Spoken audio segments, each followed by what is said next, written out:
विवाह की प्रक्रिया अब अंतिम चरण में। विवाह किया क्यों जाता है, पहले ये जानना आवश्यक है। उपसर्गक वह धातु से विवाह बना है। जीवन को अच्छी प्रकार से निर्वहन करते हुए पुरुषार्थ चतुष्टय को प्राप्त करना ही विवाह है। अब रही बात ये पुरुषार्थ चतुष्टय क्या है? धर्मार्थ काम मोक्षाणाम यस्यैकोपि निविद्यते अजागलस्तमश्चैव तस्य जन्म निरर्थकम्। जिस मनुष्य के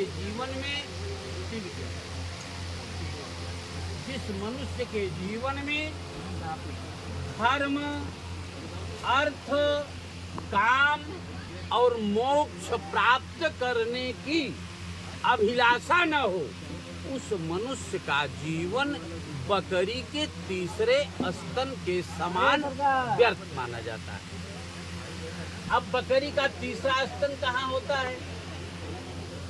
बकरी के 2 स्तन तो हर प्राणी ने देखा है, लेकिन तीसरा स्तन बकरी के आगे वाले पैर के आगे होता है और 2 स्तन बकरी के पीछे वाले पैर के आगे। मनुष्य के जीवन में जब तक धर्म, अर्थ, काम, मोक्ष प्राप्त करने की अभिलाषा नहीं होगा तो उस मनुष्य का जीवन व्यर्थ होगा। अब आश्रम 4 बतलाए गए हैं। 4 आश्रमों में सबसे महत्वपूर्ण, महत्वदायक आश्रम गृहस्थाश्रम कहा जाता है। और गृहस्थाश्रम में जब तक व्यक्ति नहीं पहुंचता तब तक ऋणत्रय की पूर्ति नहीं कर पाता। ऋणत्रय क्या है? देव ऋण, ऋषि ऋण और पितृ ऋण। देव ऋण से व्यक्ति मुक्ति तब प्राप्त करता है जब देवताओं की पूजा करता है,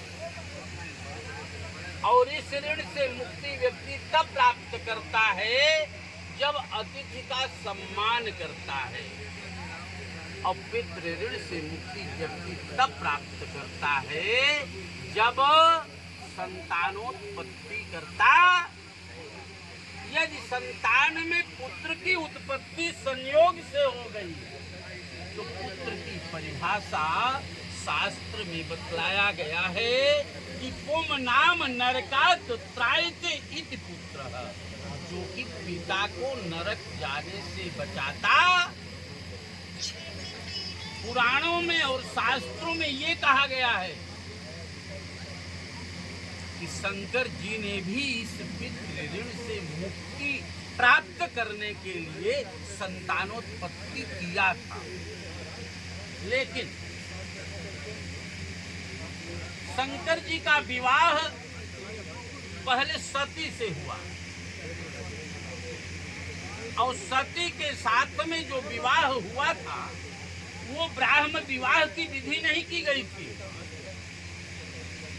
सती के पिता और सती के माता दोनों विपरीत स्थिति में थे, और सती अपने प्रेम बस शंकर जी के द्वारा ही बनाई गई स्टेच्यू पर माला पहना दिया।